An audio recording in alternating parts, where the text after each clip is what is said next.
หลายพันปีมนุษย์เฮาเกิดจากพระเจ้าซึ่งเป็นเผ่าที่พระเจ้ารักและเมตตาต้นเดิมมานางเอวาเสือฟังที่มาพระเจ้าสงสารตายแทนบาปมนุษย์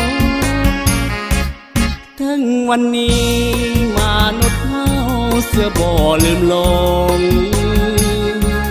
เสือพระองค์หากพระเจ้าสุดจิตสุดใจ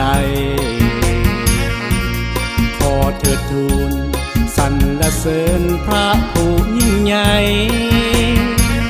องค์พระผู้ไทย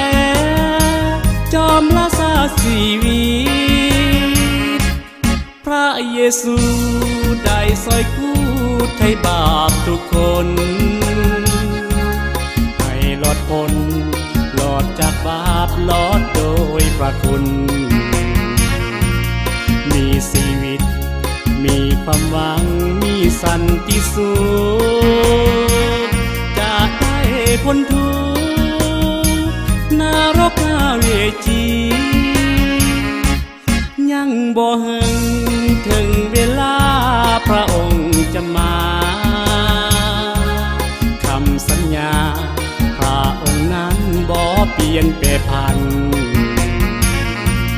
ให้เฮานั้นมอบชีวิตและวางใจเสือเพื่อในภาคหน้า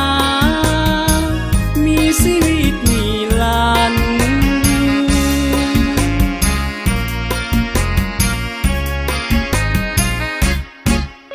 พระเยซูคริสต์กล่าวไว้ว่า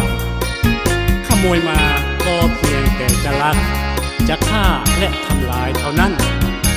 ฝ่ายเฮาได้มาเพื่อเขาจะได้ชีวิตและจะได้อย่างครบบริบูรณ์เฮานี่แหละเป็นผู้เลี้ยงที่ดีผู้เลี้ยงที่ดีนั้นยอมสละชีวิตของตนเพื่อผู้แก่อาเมนพระเยซูได้ซอยกู้ไถ่บาปทุกคนให้หลอดพ้นหลอดจากบาปหลอดโดยพระคุณมีชีวิตมีความหวังมีสันติสุ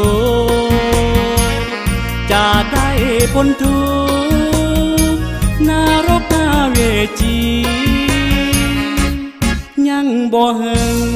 ถึงเวลาพระองค์จะมาคำสัญญา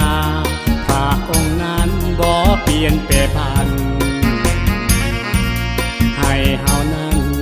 มอบชีวิตและวางใจเสือเพื่อในภาคหน้ามีชีวิตนิ